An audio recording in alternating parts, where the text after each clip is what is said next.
네, 창의적인 사람의 두 번째 습관에 대해서 다루고 있습니다. 창의적인 사람은 꾸준히 호기심을 갖는 습관이 있다고 그랬고요. 그래서 오늘 이 시간에는 그 호기심 중에서 두 번째 호기심이죠. 수직적 호기심에 대해서 다루도록 하겠습니다. 이 수직적 호기심은 시간축을 중심으로 해서 미래라는 시간에 대해서 호기심을 갖는 거죠. 그래서 미래에는 어떻게 기술 트렌드가 바뀔 거고, 미래에는 사람들이 어떤 모습으로 살아갈지에 대해서 미리 예견하고 그거에 대해서 필요한 학습을 해나가는 그런 호기심이 이제 수직적 호기심입니다. 그래서 창의적인 사람은 이 수직적인 호기심을 늘상 가지고 있고, 그래서 미래에 대해서 어느 정도 예측할 수 있는 능력을 본인이 가지려고 한다 하는 게 이제 이번 강의의 주제가 될 것 같습니다. 미래에 대한 이 트렌드를 파악하고 또 미래에 대한 상상력을 가지게 되고, 또 미래에 대한 식견을 가지려면 상당한 전문 지식도 어느 정도 많이 필요하고요. 그러다 보니까 이 창의적인 사람한테 필요한 기본 요소 가운데서 이 미래에 대한 트렌드, 그러니까 수직적 호기심이죠. 이 부분은 대단히 중요한 요소를 합니다. 특히 이 수평적인 요소, 특히 사람에 관한 수평적 요소하고 둘이 이렇게 합해져서 이제 시너지 효과를 내는데요. 정리하면 이렇습니다. 창의적인 사람이 갖춰야 될 기본적인 요소는 일단 수평적인 이제 그런 호기심이죠. 그래서 옆에 있는 다른 영역, 옆에 있는 다른 사람. 그래서 이제 사람에 관한 이해죠. 이게 이제 인문학적 요소고요. 이제 수직적인 호기심이 미래에 대한 이해죠. 그래서 미래에 대한 이해. 예, 그래서 이 수평적 호기심과 수직적 호기심이 만나는 지점이 뭐냐면 미래의 사람들은 어떻게 살 것인가. 이게 대단히 중요합니다. 미래의 사람들이 어떻게 살 것인가에 대해서 예측이 가능하면 새로운 사업이 가능해요.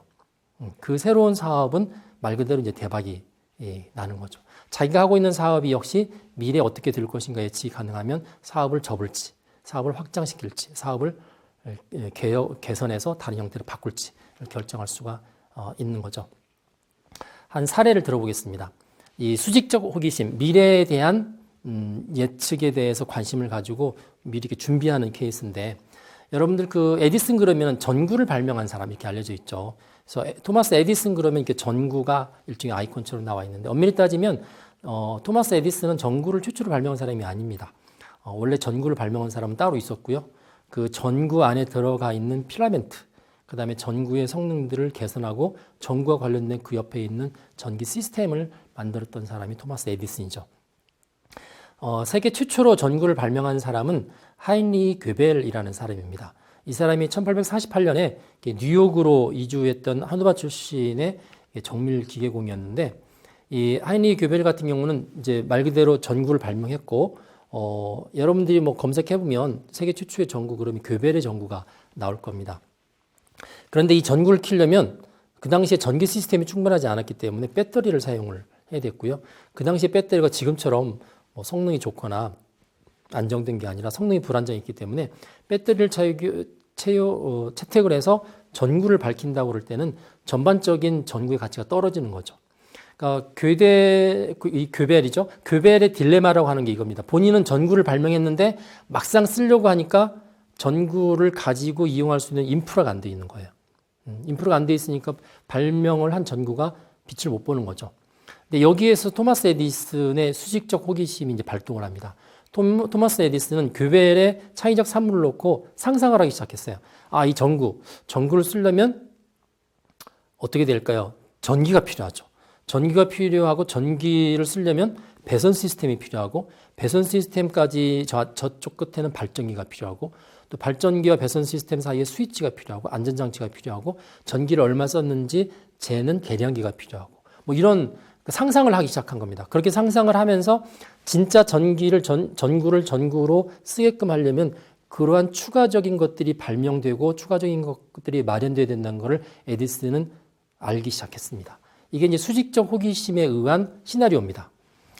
그리고 토마스 에디슨은 이제 거기에 그치지 않고 이 전구 자체에 대해서도 상상을 한 거죠. 전구 자체가 보니까 필라멘트가 있는데 이게 너무 빨리 수명이 끝나는 거예요. 그래서 본인이 생각할 때 필라멘트를 오래가게 하려면 그 전구 안에 있는 공기를 다 빼서 진공 상태를 만들면 오래 갈 수 있다는 생각을 했어요. 근데 진공 상태를 만들려면 또 진공 펌프가 필요하죠. 그러니까 토마스 에디슨은 필라멘트의 수명을 오래 하기 위해서 본인은 진공 펌프를 개발하기 시작한 겁니다.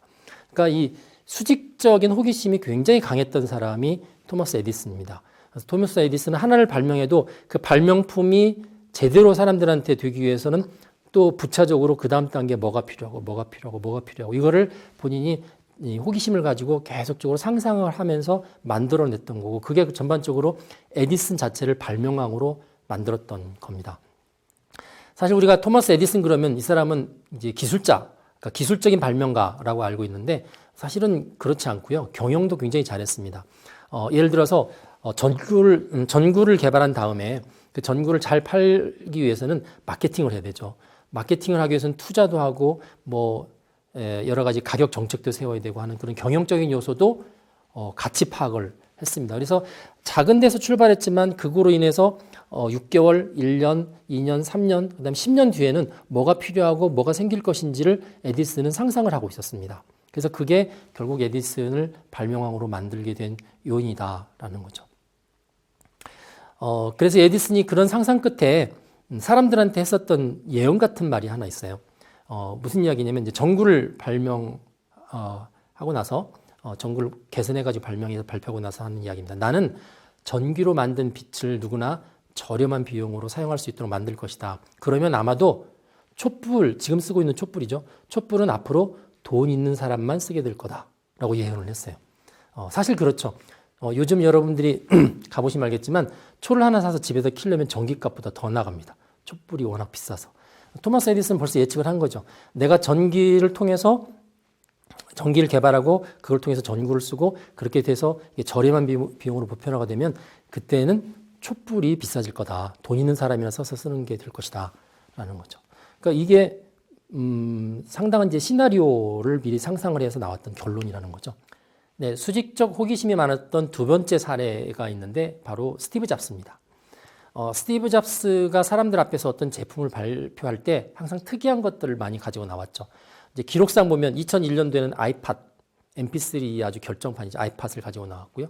2007년도에는 아이폰, 스마트폰의 거의 이제 종주 역할을 했던 아이폰, 2010년도에는 아이패드를 가지고 나왔습니다. 가지고 나올 때마다 다 혁신적인 제품이었고, 그 가지고 나왔던 이유는 이 스티브 잡스가 이 물건과 관련된 1년, 2년, 5년, 10년 뒤의 삶을 예측을 해서 그 예측한 결과물을 가지고 나와서 발표했기 때문에 처음에 사람들이 볼 때는 저 사람이 가지고 나온 저게 뭐지?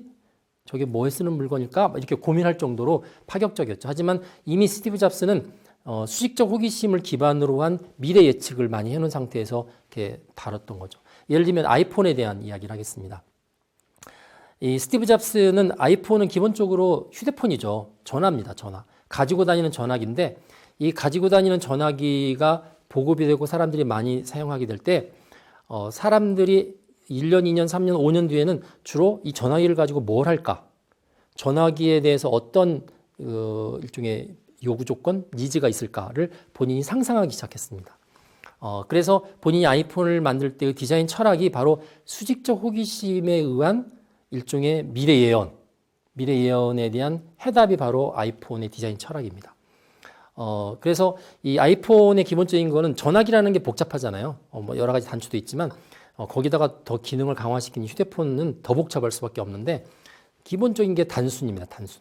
무조건 아이폰은 다루기 쉽고 직관적이고 단순해야 된다.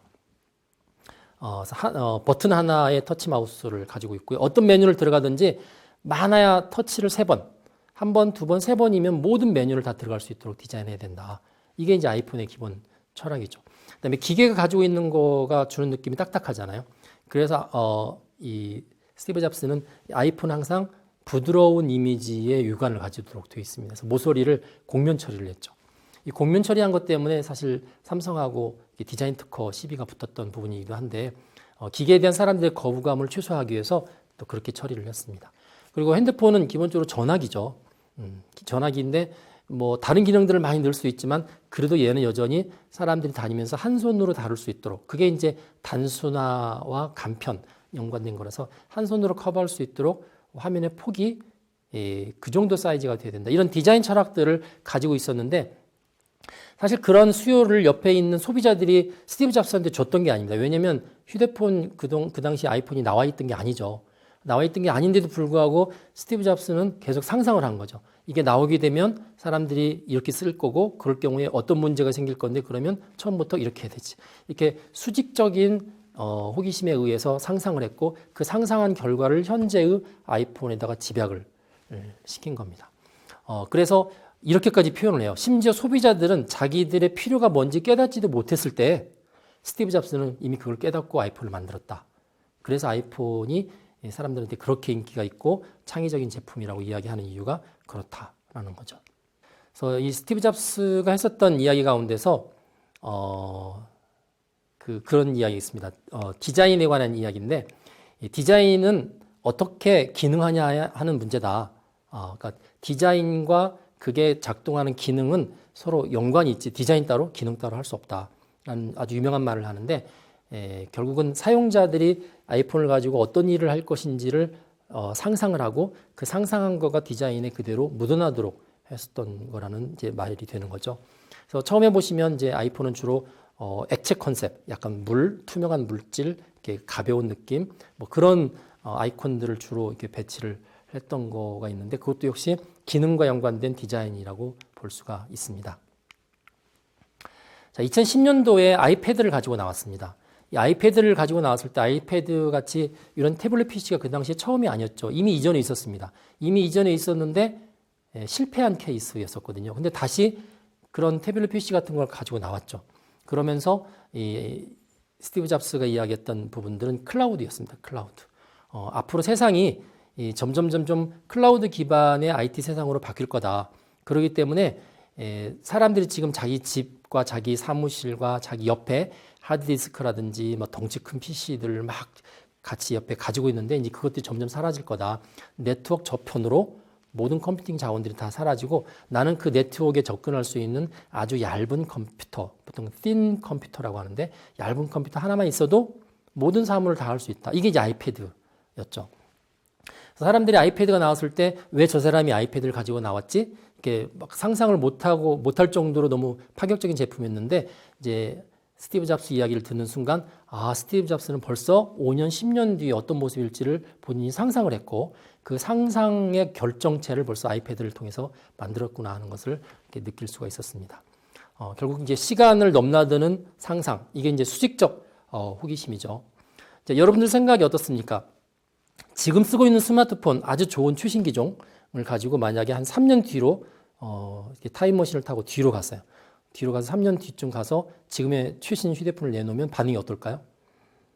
별로 창의적인 산물이 아니죠. 너무 진부한 거죠.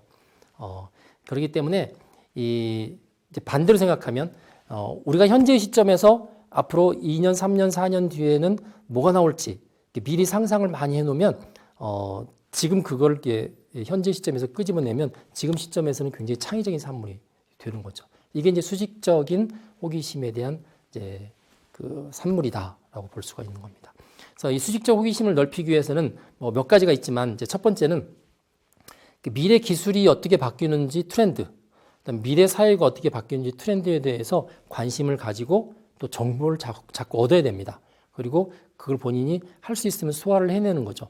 때로는 그 얼리 어댑터라고 그러죠. 어떤 새로운 제품이 나오면 먼저 써보려고 하고 그 얼리 어댑터의 대열에 들어가서 본인이 이것저것 가능성들을 테스트하는 그 정도의 열정은 사실은 가지고 있어야 이 사람이 수직적 호기심을 넓히기 위해서 참 노력하는 사람이다라는 생각을 하게 되는 거죠.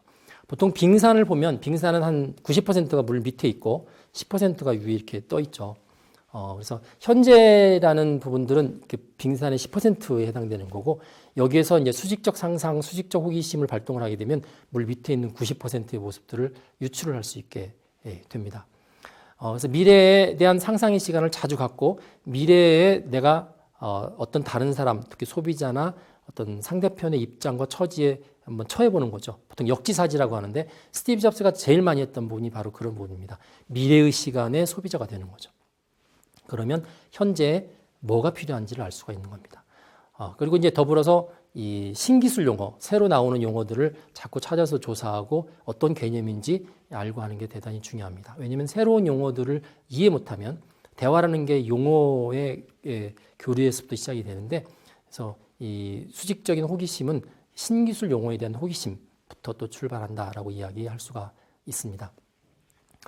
자, 산업이 자꾸 바뀌죠. 그래서 주로 산업에서 쓰고 있는 명칭 가운데서 산업 패러다임이라는 게 있습니다.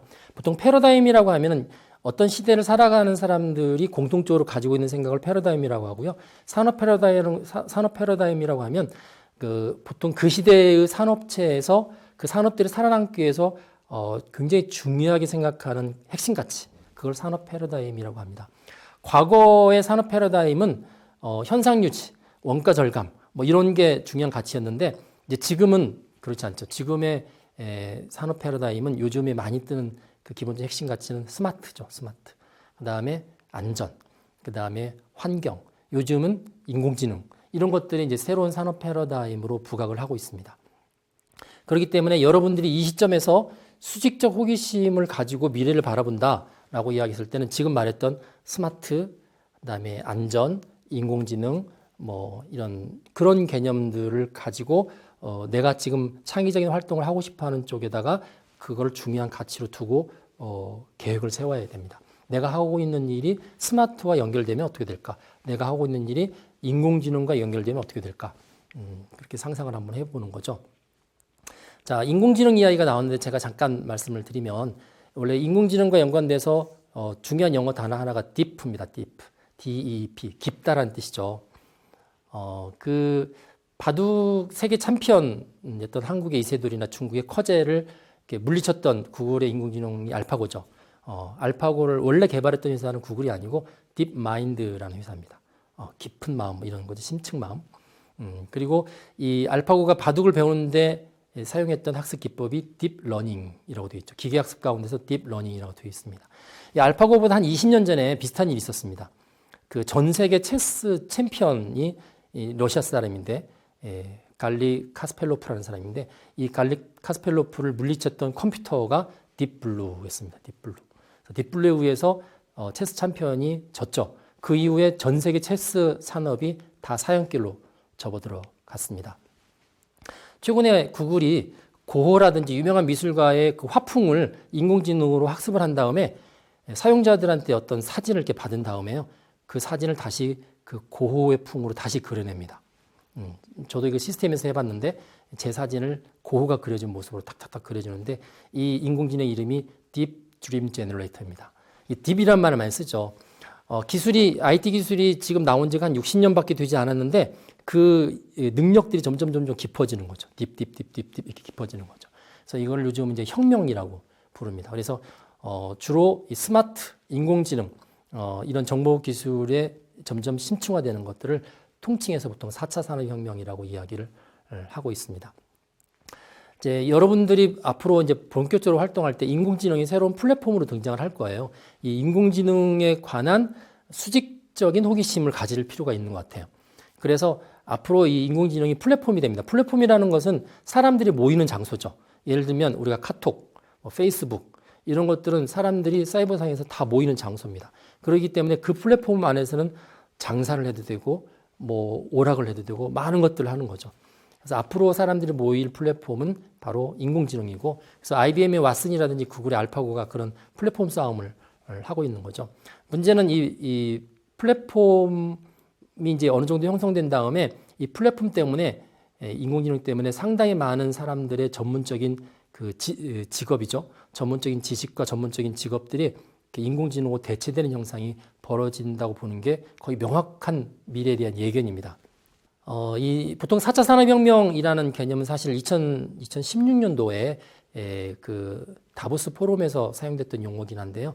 뭐 여러 가지 이야기 나옵니다. 인공지능, 3D 컴퓨팅, 자율주행, 생명기술, 빅데이터, 사물인터넷 이야기 나오는데 그중에 최고의 개념이 인공지능이고, 그래서 인공지능 때문에 어떤 일이 벌어질까에 대한 부분들은 우리의 창의성 생각하는 데서 굉장히 중요한 수직적인 호기심의 주제 중에 하나입니다.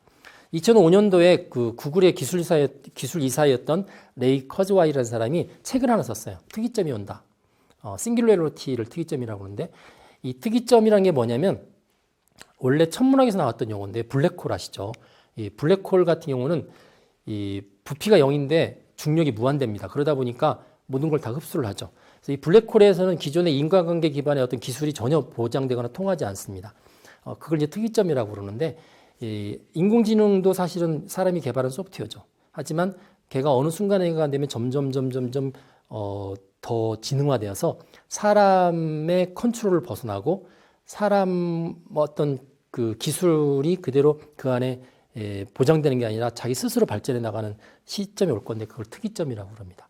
그러니까 레이 커즈와일이 이 특이점이 한 40년 정도 있으면 올 거라고 그랬는데, 이 책이 쓰여진 게 지금부터 한 10년 전인데 지금은 아니다, 40년이 아니고 한 10년, 15년이면 올 거다라고 이야기를 하고 있습니다. 그래서 이 인공지능은 앞으로 우리나라뿐만 아니라 전 세계의 많은 직업들을 변화시킬 거다. 새로운 직업들을 나타내게 할 거다. 그래서 어느 나라든지 이 플랫폼에 대해서, 인공지능 플랫폼에 대해서 고민해야 되고, 여러분들이 무슨 사업을 하든지 인공지능이나 요즘 스마트라고 불리는 그런 환경들을 이 수직적인 호기심의 대상에서 절대 예외로 두시면 안 된다라는 이야기를 해주고 싶습니다. 자, 아바타라는 영화가 있었죠. 포스터가 나가고 있습니다. 이 제임스 카메론이 2009년에 만들었던 작품이죠. 대단한 상상력으로 만들었던 작품인데, 이 제임스 카메론 감독이 이 작품을 실제로 기획했던 것은 훨씬 더 10년 전입니다. 1999년에 이미 이 아바타에 관한 시나리오를 다 세팅을 다 해놨어요. 근데 문제가 있었습니다. 뭐냐면 그거를 기술적으로 구현할 수 있는 수준이 아직 안 된 거죠. 그래서 이 아바타 시나리오를 가지고 제임스 카메론은 계속 기술 트렌드를 지켜보고 있었어요. 언제쯤 되면 내 시나리오를 만들 수 있을까, 그걸 계속 지켜보기를 10년을 지켜봐, 10년을 지켜본 다음에, 지금의 기술 수준이 만들 수 있겠다고 그래서 만들었던 거가 2009년에 아바타입니다. 이 창의적인 사람은 자기가 현재 지금 파악하고 있는 어떤 문제를 놓고 미래를 바라봅니다. 지금 풀 수 없으면 이게 6개월, 1년 뒤는 어떻게 풀 수 있을까? 늘 이렇게 미래에 관해서 레이더처럼 열려 있는 거죠. 이게 이제 수직적 호기심입니다. 제가 학생들한테 내는 숙제 중에 앞으로 10년 뒤에 여러분이 어떤 직업을 가질지 명함을 만들어내라 하는 숙제가 있습니다. 10년 뒤에 내 명함 제작. 그 명함도 그냥 명함이 아니라 정말 한 번 보면 잊혀지지 않을 만큼 창의적인 명함을 내라 라고 숙제를 주는데, 그 이제 창의적인 명함을 제작하는 것도 의미가 있지만 나의 10년을 미리 상상해 보는 거죠. 나는 도대체 10년 뒤에 어떤 모습일까? 무슨 직업을 가지고 있을까? 그걸 상상하는 거고, 이게 수직적 호기심의 한 샘플이라고 볼 수가 있습니다. 창의적인 사람의 이제 습관 중에서 제가 두 번째 습관, 꾸준히 호기심을 갖는 습관에 대한 이야기를 했고요. 이 호기심에는 수평적 호기심과 수직적 호기심이 있는데, 특히 수직적 호기심 같은 경우는 미래 트렌드, 그다음에 미래의 사람들의 모습을 예측하는 능력에 따라서 나오는 거기 때문에 이 부분을 여러분 절대 무시하지 마시고, 여러분이 하고 있는 일의 미래의 모습, 내지는 여러분이 앞으로 어떤 일을 새로 하게 될지에 대한 고민하고 있다면 이 수직적 호기심을 갖는 것에 계속적으로 투자를 하고 관찰하고 새로운 정보를 얻는 그런 작업을 끊어지지 않도록 하는 게 대단히 중요하다는 말씀을 드립니다.